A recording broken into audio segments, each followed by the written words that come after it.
Kajian ilmiah.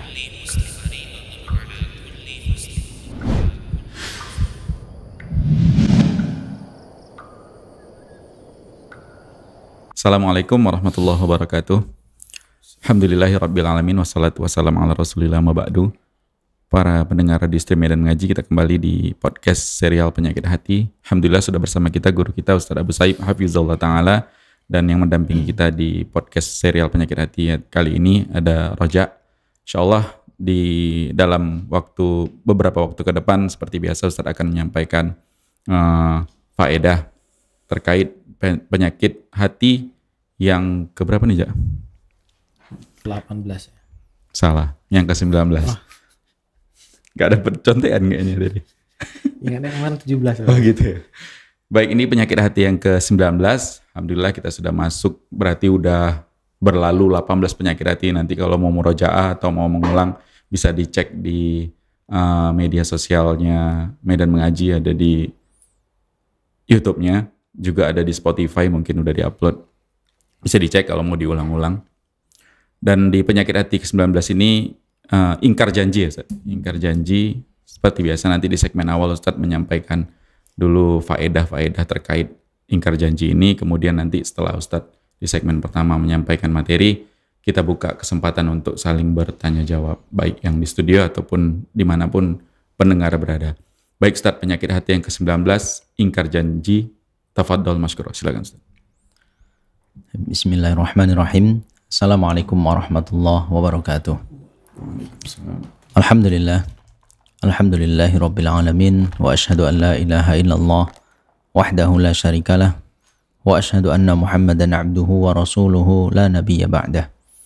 Allahumma salli wa sallim ala nabiyyina Muhammad wa ala alihi wa sahbihi wa man tabi'ahum bi ihsanin ila yaumiddin. Allahumma 'allimna ma yanfa'una wanfa'na bima 'allamtana wa zidna 'ilman. Allahumma aslih lana sya'nana kullahu wa la takilna ila anfusina tarfata 'ainin. Ikhwati fillah rahimani wa rahimakumullah jami'an. Pendengar Medan Mengaji dimanapun Anda berada, mudah-mudahan Allah Subhanahu wa Ta'ala senantiasa menjaga kita dimanapun kita berada untuk kebaikan dunia dan akhirat kita. Ikhwati fillah rahimani wa rahimakumullah jami'an. Penyakit hati yang ke-19, yaitu kita akan bahas tentang ingkar janji. Sebagaimana kita ketahui, yang dimaksud dengan ingkar janji adalah seorang yang sudah berjanji terhadap sesuatu, lalu dia tidak menepati hal tersebut. Ya. Ini kita ketahui pula merupakan sifat orang-orang munafik. Sebagaimana sabda Nabi sallallahu alaihi wasallam, arba'un man kunna fihi kana munafiqan khalisan wa man kan fihi khaslatun minhunna kanat fihi khaslatun minan nifaq. Ada 4 sifat yang jika 4 sifat ini ada pada diri seseorang, maka dia adalah seorang munafik yang murni. Dan siapa yang ada satu di antara 4 sifat ini ada pada diri seseorang, maka dia masuk memiliki sifat munafik sampai dia benar-benar meninggalkan sifat tersebut. Di mana salah satu dari 4 sifat ini adalah idza ahada ghadara. Jika dia berjanji, maka dia mengingkarinya. Begitu juga Nabi kita sallallahu alaihi wasallam bersabda, qala Allah mengatakan, salasatun ana khasmuhum yaumal qiyamah. Ada 3 kelompok manusia yang aku akan menjadi musuhnya nanti pada hari kiamat. Yang pertama, rajulun a'tabi thumma ghadara. Ya. Seseorang memberikan sesuatu atas namaku, atau dia berjanji sesuatu atas namaku, kemudian dia mengingkarinya. Wa rajulun ba'a hurran fa akala thamanah. Kemudian seseorang yang menjual manusia merdeka, lalu dia makan dari uang yang dia hasilkan dari menjual orang merdeka tersebut. Lalu yang ketiga, wa rajulun istajara ajiran fastaufa minhu wa lam yu'ti ajrahu.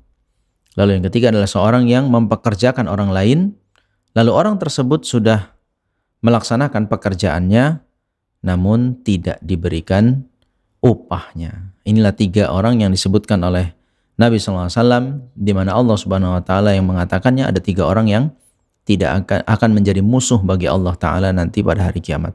Salah satunya adalah seorang yang sudah berjanji apalagi sampai menyebut-nyebut nama Allah taala lalu ternyata dia tidak menepati janji tersebut. Nah, ini ikhwati fillah rahimani wa rahimakumullahu jami'an.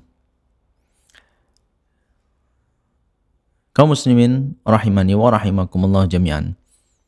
Kita tahu bahwa dalam kehidupan sehari-hari kita tidak lepas dari namanya mengikat satu perjanjian. Mengikat satu hal yang kita benar-benar harus memenuhi hal yang sudah dijanjikan tersebut. Contoh misalnya dalam jual beli. Dalam jual beli kita sebenarnya saling terikat satu dengan yang lainnya. Yang membeli artinya dia harus menepati harga yang sudah disepakati. Yang menjual artinya harus memberikan barang sesuai dengan yang sudah disepakati pula. Maka inilah yang akan menghasilkan jual beli yang berkah. Jika si penjualnya benar-benar menjelaskan tentang barang yang dijualnya dan yang membeli pun membayar sesuai dengan harga tersebut. Nah, ini akad yang sering kita lakukan dalam setiap hari. Maka siapapun yang mengingkari akad ini, apakah curang dalam pembayarannya sementara barang sudah dia terima, atau sebaliknya pembayaran sudah penuh namun ternyata barangnya tidak sesuai dengan yang dijanjikan, tidak sesuai dengan apa yang disepakati sebelumnya, maka ini termasuk sifat tadi, ya, tidak menepati janji. Begitu juga sewa menyewa, ini sama ya, sewa menyewa, bahwasanya seorang menyewa apakah kendaraan ataupun tempat tinggal di waktu tertentu dengan harga tertentu dengan berbagai macam persyaratannya, maka ini pula harus dipenuhi sesuai dengan apa yang sudah disepakati. Bahkan juga ikhwati fillah rahimani wa rahimakumullah jami'an, pernikahan itu juga bagian dari akad, ya. Pernikahan itu bagian dari kita berjanji. Kita pinang anak gadis orang kan gitu, kita pinang anak orang. Di situ secara tidak langsung kita berjanji akan menafkahinya, lahir maupun batin, akan menjaganya, akan berusaha semaksimal mungkin agar si wanita ini terbebas dari nerakanya Allah. Nah, itu akad seorang lelaki ketika dia mengambil atau meminang seorang wanita. Begitu juga sebaliknya ketika seorang wanita sudah menerima seorang lelaki menjadi suaminya, maka dia sudah sebenarnya secara tidak langsung berjanji akan menjaga suaminya ini, akan taat kepada suaminya sampai kepada hal-hal yang dikecualikan, yaitu hal-hal yang diharamkan oleh Allah Ta'ala, maka dia tidak taat di sana. Maka dia berjanji menerima seorang lelaki menjadi suaminya, maka dia pun harus berusaha untuk mencari keridhaan sang suami. Jadi pernikahan itu bagian dari mengikat janji antara seorang laki-laki dengan perempuan sehingga menjadi hubungan suami dan istri. Perceraian juga termasuk janji.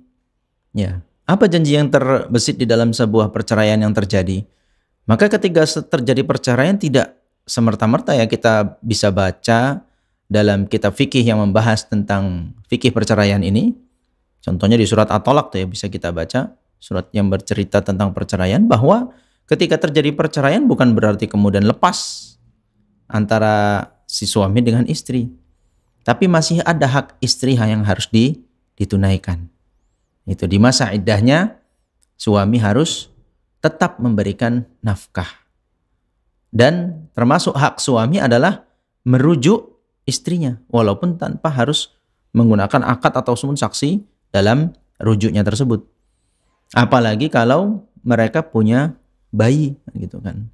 Maka suami harus selain menafkahi istrinya yang diceraikan ini selama masa iddahnya, dia pun harus membayar tentang bagaimana anak bayi ini apakah menyusu kepada ibunya tadi ataukah butuh suplemen ibunya dan seterusnya. Ini hal-hal yang terikat perjanjian di sana antara seorang laki-laki dan perempuan atau suami dengan istri ketika terjadi perceraian.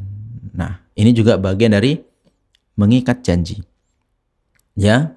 Kemudian juga masalah banyak sebenarnya itu terkait tadi ya anak Adam. Anak Adam kadang terjadi akad dalam bekerja sama, ya kan, dalam berbisnis, dalam mengelola kebun, ya gitu, dalam memiliki satu benda yang sama namun dimiliki secara bersama, kemudian nanti dibagi tentang kemanfaatannya dan seterusnya. Jadi hubungannya ini adalah hal-hal yang sifatnya perjanjian yang mengikat antara anak Adam. Nah, kemudian ikhwati fillah rahimani wa rahimakumullah jami'an, lebih dari itu adalah janji seorang hamba kepada Sang Pencipta. Janji seorang hamba bahwasanya kita semua dahulu ketika di dalam rahim ibu, kita ditanya oleh Allah Ta'ala, alastu birabbikum, bukankah aku adalah Rabb kalian? Maka semua kita menjawab, qalu bala syahidna. Iya, engkau adalah Rabb kami. Nah, ini yang menjadi ikatan tadi, menjadi perjanjian antara kita dengan Allah Ta'ala, bahwa ketika kita nanti lahir ke dunia, kita akan menghambakan diri kepada Allah Ta'ala. Kita akan melaksanakan perintah-perintahnya dan menjauhi larangan-larangannya. Begitu juga ketika kita mengikrarkan wa asyhadu anna Muhammadar Rasulullah, bahwasanya Nabi Muhammad SAW adalah utusan Allah, maka sebenarnya kita sudah terikat janji di situ. Artinya apa? Ikrar kita mengakui Nabi Muhammad SAW adalah utusan Allah Ta'ala untuk kita sebagai umatnya, maka kita sebenarnya sudah berjanji akan mengikuti ajaran beliau, akan mengikuti apa yang beliau ajarkan, bagaimana tata cara beribadah, ya kan, bagaimana mewujudkan diri sebagai hamba Allah Ta'ala. Nabi SAW di sini menjadi wasilah dari Allah Ta'ala untuk kita semua. Maka perintah-perintah Allah Ta'ala, sholat, puasa, zakat, haji, birrul walidain, dan semuanya yang menjadi perintah-perintah Allah Ta'ala. Begitu juga perkara-perkara yang dilarang oleh Allah Ta'ala, apakah perbuatan syirik, membunuh orang lain, berzina, minum khamr, dan seterusnya. Ini bagian dari janji kita sebagai seorang muslim. Pertama, kita ikrarkan itu di dalam rahim ibu. Yang kedua, sering kita ikrarkan bahwasanya kita mengucapkan asyhadu an la ilaha illallah wa asyhadu anna Muhammadar Rasulullah. Nah, ini adalah janji kita kepada Sang Pencipta. Kalau kita tidak tepati, maka ini sama seperti orang-orang munafik. Nah, ikhwati fillah rahimani wa rahimakumullah jami'an, ini yang perlu kita perhatikan. Karena penyakit hati seseorang yang menimpa diri seseorang biasanya ingin mengingkari janji atau melupakan janjinya. Ya, apakah itu sengaja atau yaitu tadi melakukan hal-hal lain, disibukkan dengan hal-hal lain yang memalingkan dirinya dari menepati janji yang sudah dia ikrarkan. Nah, ini ikhwati fillah rahimani wa rahimakumullah jami'an. Dalam surat At-Taubah ayat 75 dan 76, di sana kita bisa ambil pelajaran yang sangat baik tentang celaan Allah Ta'ala terhadap orang-orang yang suka berjanji, apalagi kepada Allah Ta'ala, namun ternyata dia ingkari. Allah Ta'ala berfirman, wa minhum man ahadallah la in atana min fadlihi lanasaddaqanna wa lanakunanna minas salihin.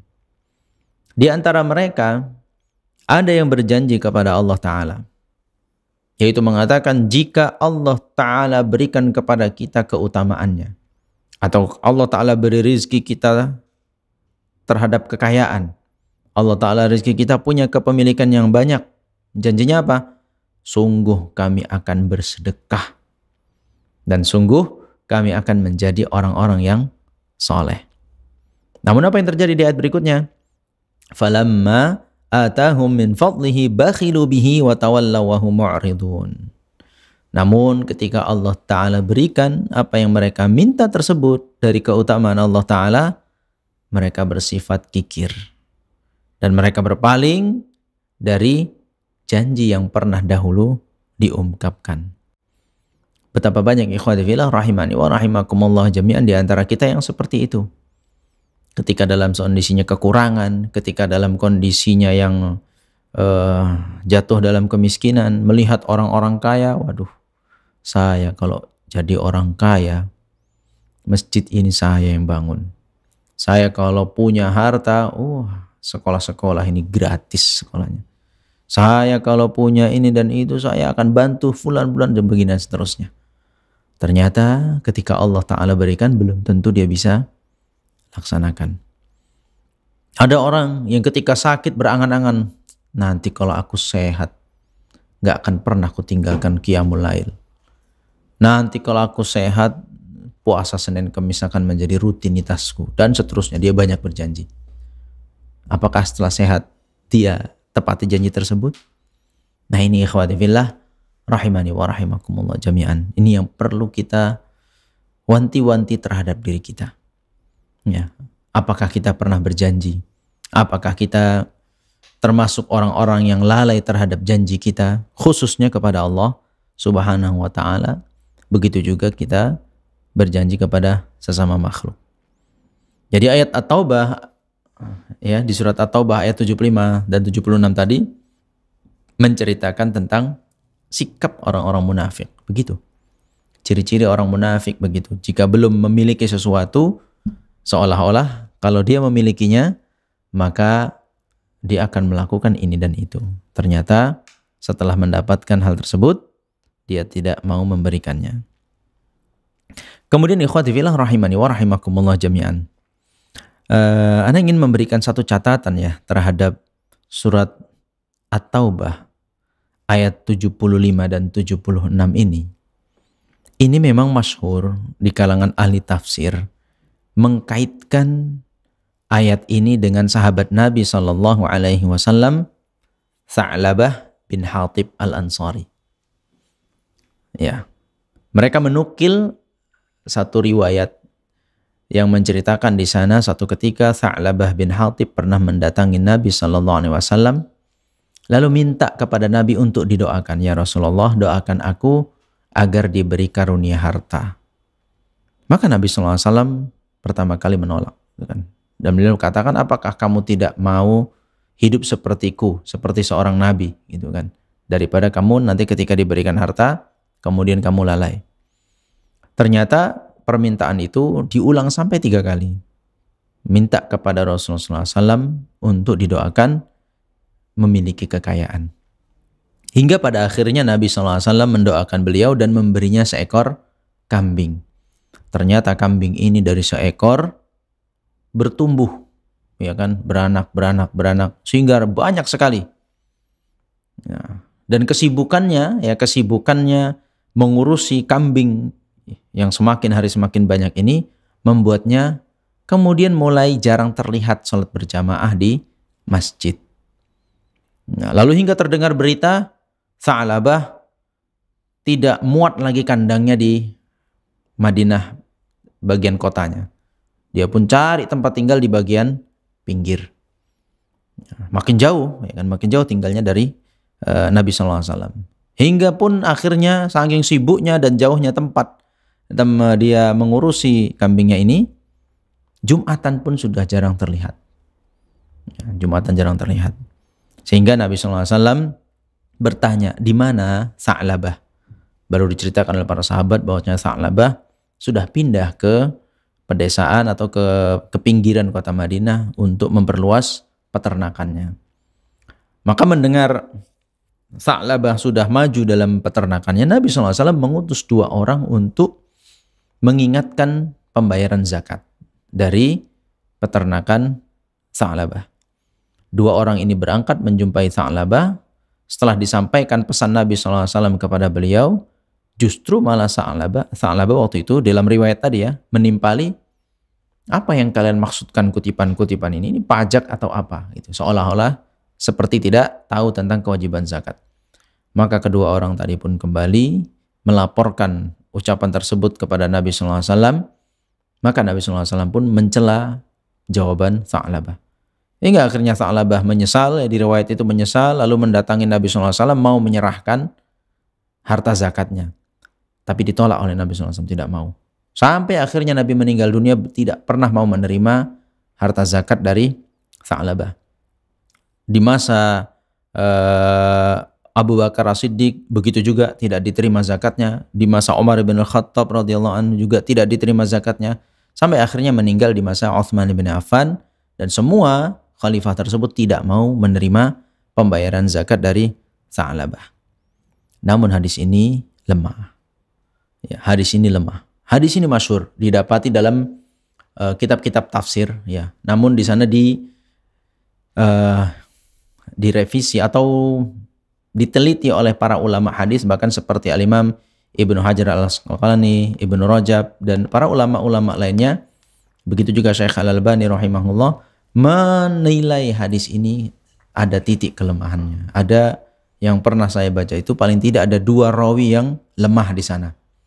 Ada 2 rawi yang lemah di sana. Jadi tidak bisa dijadikan atau diyakini ini kisah yang nyata. Di sisi lain, ikhwati fillah rahimani wa rahimakumullah jami'an, siapa sebenarnya Tha'labah bin Hatib? Ternyata Tha'labah bin Hatib adalah seorang pejuang Badar.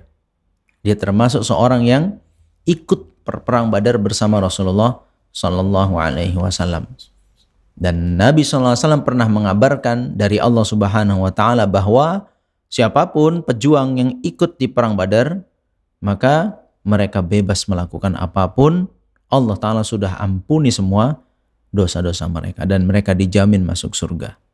Nah begitu ikhwati fillah rahimani wa rahimakumullah jami'an. Maka dari sisi ini sepertinya hal yang tidak nyambung. Seorang yang dijamin oleh Allah Ta'ala masuk ke surga justru seperti ini perilakunya. Nah begitu. Jadi dari sisi makna ceritanya pun tidak nyambung, dan dari sisi rawinya banyak terdapati kelemahan-kelemahan terhadap rawi yang menyampaikan hadis tersebut. Jadi di sini ikhwati fillah rahimani wa rahimakumullah jami'an, siapapun yang pernah mendengar kisah Tha'labah sendiri, ini masyhur memang sering dicontohkan seperti itu, orang-orang yang berjanji kepada Allah nanti kalau dia kaya maka dia akan bersedekah, tapi ternyata setelah kaya tidak ditunaikan janji tersebut. Seringnya memberikan contoh dengan Tha'labah. Ini sangat masyhur di kampung-kampung pun Anda sering dengar kisah tentang Tha'labah ini. Ya. Namun ketahuilah kisah itu lemah. Ada hal-hal yang harus kita perhatikan. Pertama, Nabi SAW melarang kita mengolok-olok sahabatnya. Ya. La tasubbu ashabi. Jangan kalian mencela atau mengolok-olok sahabatku. Karena kalau kalian bersedekah sebesar gunung Uhud pun tidak akan bisa menyaingi mereka walaupun mereka hanya bersedekah segenggam saja. Begitu juga Nabi SAW banyak sekali ya dalam riwayat-riwayat lainnya yang khususnya para syuhada Badar atau orang-orang yang ikut terlibat dalam perang Badar agar tidak mengolok-olok mereka. Ya kita tahu pernah kan yang hadis sahih yang bercerita tentang ada seorang sahabat mengirimkan berita tentang keberangkatan pasukan Nabi SAW untuk melakukan Fathu Makkah, itu saja pun diampuni oleh Nabi SAW. Kemudian juga ikhwati fillah rahimani wa rahimakumullah jami'an, kalau kita tahu bahwasanya riwayatnya adalah riwayat yang lemah, dhaif ya, berarti kalau kita banyak menyebarkannya tanpa memberikan nukilan, tanpa memberikan kesimpulan bahwasanya itu adalah kisah yang lemah, tidak boleh diceritakan. Ini sama saja kita menceritakan sesuatu yang dusta. Ya, peristiwa yang tidak terjadi namun kemudian diyakini. Ya, apalagi ini terkait dengan sahabat Nabi sallallahu alaihi wasallam. Jadi, kalau meriwayatkan menceritakan sebuah hadis yang dhaif, maka kita harus jelaskan kepada para pendengarnya bahwasanya yang kita baca, yang kita jelaskan adalah hadis dhaif. Ya, begitu ikhwati fillah rahimani wa rahimakumullah jami'an. Jadi, mohon setelah ini siapapun yang pernah mendengar kisah Tha'labah bin Hatib radhiyallahu anhu, beliau adalah seorang yang mengikuti Nabi SAW di perang Badar, maka jagalah lisan kita agar jangan sampai mencela sahabat Nabi SAW, apalagi dasarnya hanyalah sebuah hadis yang lemah. Taib. Kembali lagi kepada tema kita, ikhwati fillah rahimani wa rahimakumullah jami'an. Banyak sekali ayat-ayat Allah Ta'ala firmankan tentang pujian terhadap orang-orang yang menepati janji. Kita bisa baca di surat Al-Baqarah ayat 177, Allah Ta'ala berfirman, wal mufuna bi'ahdihim idza ahadu wasabirina fil ba'sa'i wad dharra'i wa hinal ba's ulaika alladziina shadaqu wa ulaika humul muttaqun. Dan orang-orang yang menepati janji mereka saat mereka mengungkapkan janji tersebut. Begitu juga orang-orang yang sabar dalam menghadapi cobaan, mara bahaya, dan ketika ditimpa musibah. Mereka adalah orang-orang yang jujur dan mereka adalah orang-orang yang bertakwa. Di surat Al-Isra ayat 34 Allah Ta'ala berfirman, wa aufu bil ahdi innal ahda kana mas'ula. Tepatilah janji kalian. Sesungguhnya janji itu nanti akan dipertanggungjawabkan. Surat Al-Maidah ayat 1 Allah Ta'ala berfirman, ya ayyuhalladzina amanu aufu bil uqud. Hai orang-orang yang beriman, tunaikanlah janji kalian. Nah itu ya ikhwati fillah rahimani wa rahimakumullah jami'an. Maka ini yang perlu kita perhatikan. Hati-hati. Ya, bahwasanya qalbu kita atau hati kita ada yang membisik, ya, membisik untuk kita mengingkari janji. Ya, sehingga kecenderungan seseorang itu lebih mudah atau lebih berkeinginan untuk mengingkari janji. Apakah janji sama makhluk ataupun janji kepada Allah Subhanahu wa Ta'ala. Maka seperti yang kita sebutkan tadi contoh-contohnya, apakah dalam jual beli, sewa menyewa, dalam pernikahan, dalam perceraian, dalam berbisnis, ya, atau apapun itu yang kita di sana berjanji kepada orang lain, maka tepatilah janji itu. Kalau Anda kesulitan untuk menepati janji, maka jangan berjanji. Ya, karena janji itu yang harus dilakukan adalah menepatinya. Begitu juga yang lebih mulia dari itu adalah janji kita kepada Allah Ta'ala. Ya, mudah-mudahan Allah Ta'ala jadikan kita orang-orang yang bisa kokoh di atas syahadat kita, asyhadu an la ilaha illallah wa asyhadu anna Muhammadar Rasulullah. Dan kita tepati ucapan itu, ikrar itu, kita jaga sampai nanti akhirnya kembali kepada Allah Subhanahu wa Ta'ala.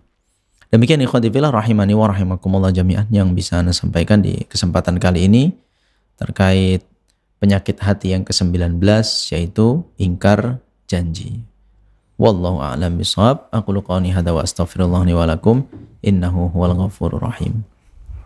Baik, Masya Allah, jazakumullah khairan Ustaz. Dan kita buka kesempatan para pendengar Radio Stream Medan Ngaji yang mau bergabung di podcast serial Penyakit Hati kali ini bisa memberikan pertanyaannya melalui pesan WhatsApp atau SMS, juga bisa komentar di kolom komentar platform media sosial kita yang melakukan live streaming.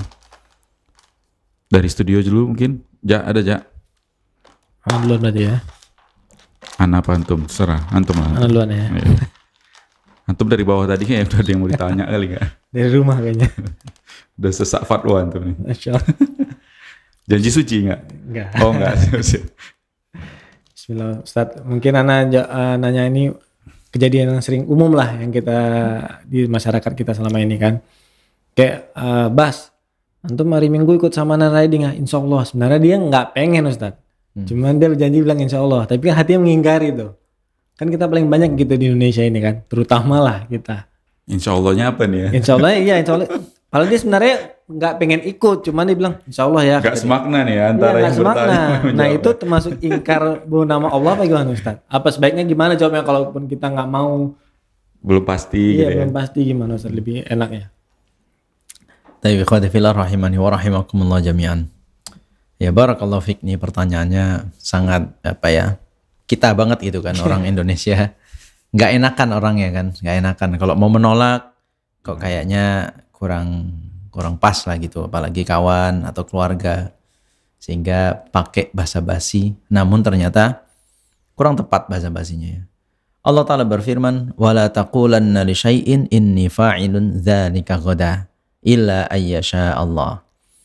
Janganlah kalian sekali-kali mengucapkan saya pasti melakukan hal itu besok, Namun ucapkanlah jika Allah Ta'ala berkehendak, insya Allah. Benar. Jadi tidak boleh siapapun di antara kita dan memang tidak layak gitu kan, lalu memastikan kamu nanti sholat asar gitu. Pasti dong. Nah, belum tentu itu. Belum tentu. Kamu besok berangkat kerja, pasti itu, nggak bisa diragukan. Nah, ini belum tentu. Nah, ini nggak boleh. Ya. Namun, itu tadi, seharusnya kita mengucapkan insya Allah itu adalah ketika memang sudah ada azam yang kuat, sudah ada niat yang kuat untuk melaksanakannya, baru mengembalikan keputusan kepada Allah Ta'ala. Jadi tidak tepat, ya, tidak tepat kalau kemudian kita tidak berazam, tidak ingin melakukan itu sebenarnya, lalu malah menjadikan kalimat insya Allah sebagai bumper, ya, sebagai di depan. Ya betul, secara bahasa betul bahwasanya semua itu ya terjadi karena kehendak Allah Ta'ala, tidak mungkin terjadi tanpa kehendak. Tapi kalimat insya Allah itu diucapkan untuk sebuah niatan yang kuat untuk melakukan, namun tentu tidak bisa memastikan. Itu kembali kepada Allah Ta'ala. Nah begitu ya. Adapun kalau memang tidak bisa, ayo besok jalan-jalan, lihat besok ya. Nah gitu lebih tepat, lebih enak. Lihat besok ya. Ya tunggu kabar nanti ya. Nah, gitu lebih sedap gitu kan. Tunggu kabar nanti ya, karena belum bisa pastikan ini. Lebih enak daripada insya Allah.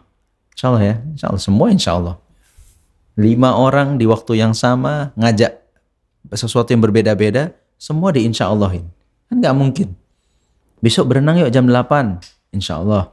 Besok sepedaan yuk jam 8, insya Allah. Besok makan yuk jam 8, insya Allah. Di jam yang sama, di waktu yang sama, di insya Allahin semua, itu kan nampak sekali. Di grup yang sama pula itu. Ya, janganlah kita mempermaikan kalimat yang menjadi syariat Islam, yang menjadi hal yang disyariatkan dalam agama ini, hanya untuk menutupi hal-hal yang sebenarnya tidak mesti dengan itu. Misalnya kita bisa ganti dengan diksi yang lain lah, kalimat-kalimat yang lain yang bisa lebih diterima. Demikian. Wallahu a'lam bishawab. Poinnya tadi ya Ustaz, kalau insya Allah itu sebenarnya udah ada tekad kuat untuk melakukannya atau melaksanakannya ya Ustaz. Yeah. Bukan cenderung nggak akan berangkat atau nggak akan melakukan ya. Kalau nggak akan itu belum bisa memakai kalimat insya Allah lah gitu lah kita bilang Ustaz. Tidak adab terhadap kalimat itu. Baik Ustaz. Ustaz, kembali ke pembahasan kita tadi Ustaz. Ada ancaman tadi dari Nabi Ustaz terhadap orang yang mengingkari janji Ustaz. Ini kalau kita bertanya tentang hukumnya Ustaz, hukum menepati janji ini gimana Ustaz? Apakah sama semuanya? Karena kan tadi Ustaz membagi ya Ustaz, mengklasifikasikan janji tadi, ada janji kepada Allah, janji kepada Nabi SAW, ada janji kepada mungkin orang tua atau kerabat, ada janji kepada saudara atau sahabat, janji kepada manusia atau muslimin secara umum. Ini sama Ustaz semuanya terkait hukumnya menepati janji, atau dibedakan juga, atau terus ketika kita qadarullah pernah mungkin mengingkari janji, itu kalau keterkaitannya dengan manusia lah, kita bilang Ustaz, dengan manusia lah ya, sesama manusia atau sesama kaum muslimin, itu gimana caranya Ustaz? Dan apakah itu juga termasuk tadi Ustaz yang terkena ancaman Nabi SAW tadi gitu Ustaz? Taib ikhwati fillah rahimani wa rahimakumullah jami'an. Yang pertama adalah ada janji yang dan memang janji itu sebenarnya adalah khiyar kita, itu pilihan kita. Ya. Berbeda dengan kalau kita dilahirkan dalam penghambaan diri kepada Allah Ta'ala, itu adalah hal yang sudah menjadi ketetapan Allah. Tapi kalau janji kita kepada sesama makhluk, itu adalah janji yang sebenarnya pilihan. Maka kalau Anda tidak sanggup untuk mengikrarkan janji, sebaiknya jangan berjanji. Hukum asal janji adalah wajib ditepati, kecuali janji yang dalam rangka bermaksiat kepada Allah Subhanahu wa taala, maka ini tidak boleh ditunaikan. Gitu. Jadi ini berlaku umum. Kepada Allah Ta'ala itu sudah pasti. Itu bagian dari rasa syukur kita kepada Allah Ta'ala. Kita diberi kesempatan untuk hidup, sehingga diberi kesempatan untuk nanti masuk ke dalam surga. Ini bagian dari yang pemuliaan kepada diri kita dibandingkan kita diciptakan jadi batu, dibandingkan kita diciptakan jadi rumput, dibandingkan kita diciptakan dari yang mungkin tidak akan bisa menikmati kenikmatan di surga. Tapi kita dipilih oleh Allah Ta'ala, diciptakan menjadi manusia yang akan punya kesempatan besar untuk masuk ke dalam surga sehingga bisa menikmati kenikmatan yang berlipat-lipat ganda dibandingkan yang kita dapati di dunia ini. Itu rasa syukur kita kepada Allah Ta'ala, seharusnya kita menepati janji kita kepada Allah. Dan adapun kepada sama makhluk tadi, ya, selama sebenarnya kita tadi ada khiyar, ada pilihan. Kalau Anda tidak bisa berjanji maka jangan berjanji. Tapi jika Anda sudah berjanji, tepatilah janji tersebut. Nabi SAW pernah bersabda, likulli ghadirin liwa'un yaumal qiyamah. Setiap para pengingkar janji ini, mereka akan diberikan tanda khusus, bendera khusus yang menjadi tanda sehingga diumumkan hadhihi ghadratu fulan ibn fulan. Ini adalah pengingkaran fulan bin fulan. Jadi dia akan diberikan tanda khusus. Orang-orang yang suka mengingkari janji, dia akan diberi tanda khusus oleh Allah Ta'ala pada hari kiamat kelak. Maka ikhwati fillah rahimani wa rahimakumullah jami'an, perjanjian hatta kepada orang kafir sekalipun, selama itu tidak dalam rangka bermaksiat kepada Allah Ta'ala, maka wajib kita tunaikan. Nabi SAW dulu pernah contoh misalnya perjanjian Hudaybiyah. Nabi SAW kalau kita lihat 4 poin yang ada dalam perjanjian Hudaybiyah itu kan seolah-olah sangat timpang, ya kan? Merugikan kaum muslimin dan menguntungkan orang-orang kafir. Tapi Nabi SAW ketika sudah menyetujui kesepakatan itu, menyabarkan para sahabat, udah, kita tunaikan janji kita kaum muslimin. Nah itu janjinya kepada orang kafir, tetap harus ditunaikan. Maka apalagi janji kita sesama muslim, apalagi janji kita kepada keluarga, apalagi kepada orang tua, kepada anak, kepada istri, maka semua itu harus ditunaikan. Ya. Kalau Anda tidak sanggup, ya gitu. Misalnya kita juga kepada Allah Ta'ala, terkadang kita berpaling juga dari janji kita. Saat kita terjatuh dalam perbuatan maksiat, saat kita lalai dari perintah Allah Ta'ala, pada waktu itu kita sedang mengingkari janji kita kepada Allah Ta'ala. Maka perintahnya apa? Bertaubat. Mohon ampun kepada, minta maaf kepada Allah Ta'ala atas kelalaian tersebut. Begitu juga sama manusia.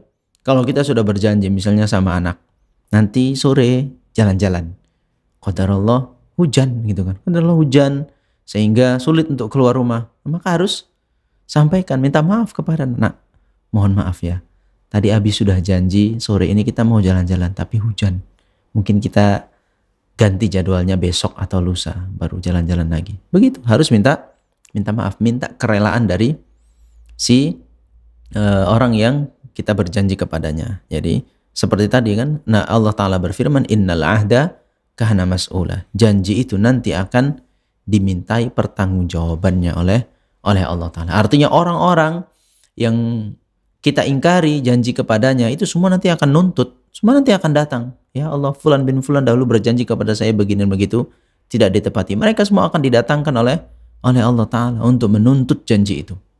Apapun bentuk janjinya, Sehingga itulah akhirnya, apakah pahala kita diambil atau dosa dia diserahkan kepada kita. Nah itu ikhwati fillah rahimani wa rahimakumullah jami'an. Maka ketika kita sudah berjanji hatta kepada orang kafir pun, selama tidak bermaksiat kepada Allah Ta'ala, maka tunaikanlah janji tersebut. Demikian, wallahu a'lam bishawab. Baik, Masya Allah, jazakumullah khairan Ustaz. Dan tadi disebutkan juga Ustaz, ada seseorang atau orang yang mungkin dia mengharapkan sesuatu dari Allah baru dia akan begini ini mirip seperti yang pernah kita dengar dengan nazar, Ustaz. Apakah memang sama antara janji dengan nazar itu, Ustaz?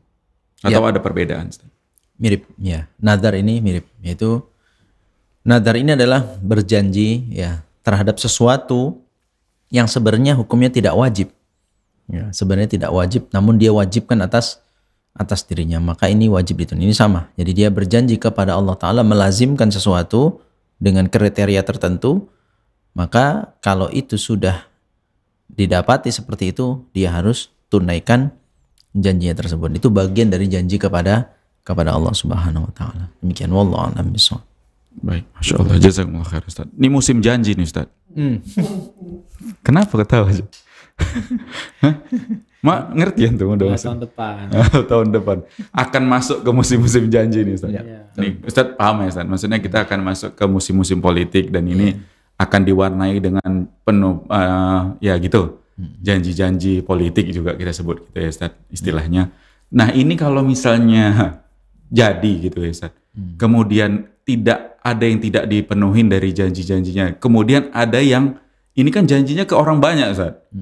Kekaitannya ke masyarakat, ke rakyat. Mungkin juga nanti yang dijanjiinnya ini udah ada yang meninggal karena dia umurnya mungkin ya abis dia nyoblos dia meninggal gitu, nggak sempat ditunaikan janjinya terhadap orang itu. Ini gimana Ustaz? Nanti kalau misalnya kaitannya dengan orang banyak gitu Ustaz. Tapi ikhwati fillah rahimani wa rahimakumullah jami'an. Pertama kita doakan ya, semoga para pemimpin kita, para wakil-wakil kita di pemerintahan, mereka dijaga oleh Allah Ta'ala agar menjadi orang-orang yang amanah, orang-orang yang menjaga janji yang pernah mereka ucapkan, dan orang-orang yang betul-betul mengayomi kita sebagai rakyatnya, sehingga kita benar-benar mendapatkan kebaikan kehidupan di negara kita ini khususnya. Dengan demikian juga mudah-mudahan kita doakan mereka menjadi orang-orang yang seperti Nabi SAW, salah satu orang yang dinaungi oleh Allah Ta'ala pada hari di mana tidak ada naungan selain naungan dari Allah, yaitu salah satunya adalah pemimpin yang adil. Ya, jadi mudah-mudahan kita doakan para pimpinan kita menjadi orang-orang yang mendapatkan keutamaan tersebut. Namun itu tadi ya, begitulah kenapa Nabi SAW banyak sekali mewanti-wanti orang-orang yang diberikan jabatan, karena jabatan itu adalah amanah, ya, sehingga apapun yang dia lakukan adalah demi kemaslahatan jabatan yang dia emban kepada masyarakat. Itu. Apalagi tadi seperti dikatakan sudah ada janji-janji yang diucapkan akan lakukan ini dan itu, akan memberlakukan ini dan itu. Ala kulli hal betul, ya betul, itu hanya sebuah hal yang saat itu mereka pandang bisa terlaksana. Ya, saat itu mereka pandang, mereka programkan itu bagian dari hal yang bisa terlaksana. Namun realisasinya kan terkadang belum tentu. Ada penghalang, ada kendala, ada kekurangan dan lain sebagainya. Disinilah pemerintah kita dapati mungkin mereka melakukan pertanggungjawaban, ya, menyampaikan pertanggungjawaban atas amanah yang diemban selama ini, sehingga masyarakat tahu program mana yang sudah dilakukan, janji mana yang sudah ditunaikan dan mana yang belum bisa dan apa penyebabnya. Sehingga dengan demikian tidak ada lagi tuntutan sana sini, ya, tidak ada lagi masyarakat kemudian mempertanyakan mana janjinya yang waktu ini dan waktu itu, karena dia sudah menyampaikan pertanggungjawabannya, ya, khususnya kepada wakil-wakil rakyat yang dipilih, ya kan, sehingga mereka bisa mendengarkan pertanggungjawaban tersebut. Mudah-mudahan demikian.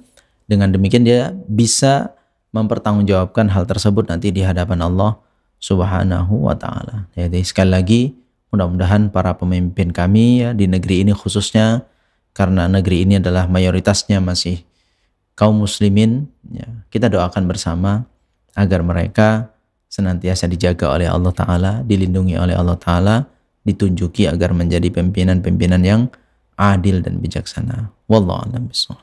Baik, Masya Allah, jazakumullah khairan Ustaz. Silakan Jack, kalau ada lagi Jack pertanyaan atau dari pendengar Radio Stream Medan Mengaji yang mau bertanya di podcast spesial podcast serial Penyakit Hati kali ini, bisa melalui pesan WhatsApp atau SMS, juga bisa komentar di kolom komentar platform media sosial kita yang melakukan live streaming.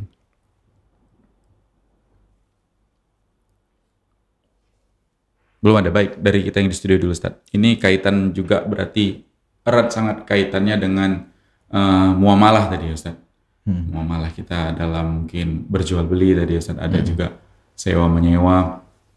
Dan ini keterkaitannya misalnya dengan sanksi itu yang dituliskan dalam akad, ini juga harus ditepatin atau bisa nanti ketika jatuh dia terhadap kesalahan yang sanksinya itu udah kita sepakati bersama, termasuk masih bisa dinegosiasikan atau balik ke akad, atau dia mutlak Ustaz, harus dijalankan yang sesuai dengan akad gitu, atau tetap bisa ada ada ruang atau celah untuk kita kembali bernegosiasi, kita bilang ya Ustaz.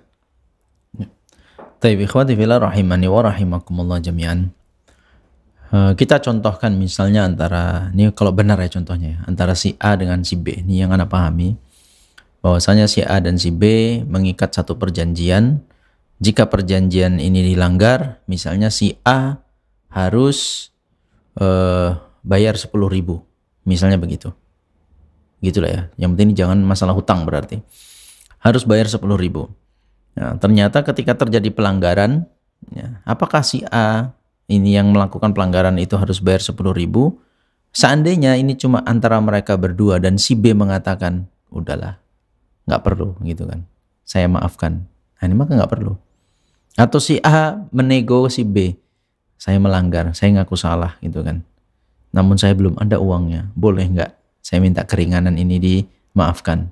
Nah ini kalau memang ada pemaafan dari pihak yang menerima atau dalam kesepakatan tersebut, tak masalah.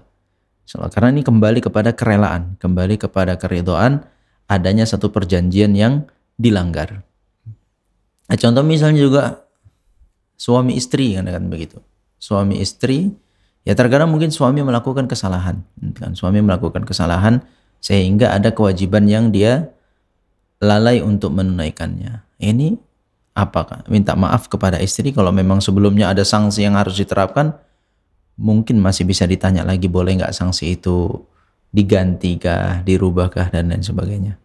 Nah begitu ya ikhwati fillah rahimani wa rahimakumullah jami'an. Jadi ini kembali kepada siapa terikatnya. Ini kalau antara 2 orang. Kalau antar 10 orang yang melanggar satu, maka dia harus minta izin dari 9 yang lainnya. Okay. Kalau 9 orang itu semua sepakat untuk memberikan pemaafan atau peringanan, silahkan. Tapi kalau cuma satu saja atau separuh saja, maka tidak bisa dibilang dia boleh ngambil keringanan itu. Jadi harus sepakat semuanya yang terikat dengan perjanjian itu untuk memberikannya keringanan atau pemaafan atau tidak. Demikian. Wallahu a'lam bishawab. Bahkan satu orang aja Ustaz, dari misalnya dari 9 tadi. Iya. Belum bisa juga ada. Iya. Jadi ini bukan voting. Bukan voting siapa lebih banyak, tapi semuanya punya hak yang sama. Semuanya punya hak yang sama. Gitu. Jadi kalau misalnya terkait 9 orang, 8 orang iya, boleh. Yang satu tidak itu kan. Kalau ini terkait dengan hak, maka hak yang 8 orang gugur, tapi hak yang 1 orang harus ditunaikan. Misalnya pelanggaran ini gitu kan. Siapa yang melakukan kesalahan harus kusuk-kusuk misalnya. Ngusuin 9 orang gitu kan. Yang 8 bilang udah nggak usah lah gitu kan. Jadi 8 orang nggak usah dikusuk. Yang satu lagi nggak mau aku kusuin gitu. Tetap demi satu ini harus ditunaikan ya. Harus ditunaikan. Masyaallah. Demikian. Wallahu a'lam. Baik, masyaallah, jazakumullah khairan. Jack, ada janji nggak ngusuin orang? Baik, Ustaz. Baik, kita persilahkan untuk pendengar di Stream Indo Mengaji, mungkin kita kasih kesempatan terakhir nih untuk yang mau bertanya, bisa melalui WhatsApp atau SMS, juga bisa komentar di kolom komentar platform media sosial kita yang melakukan live streaming. Silahkan.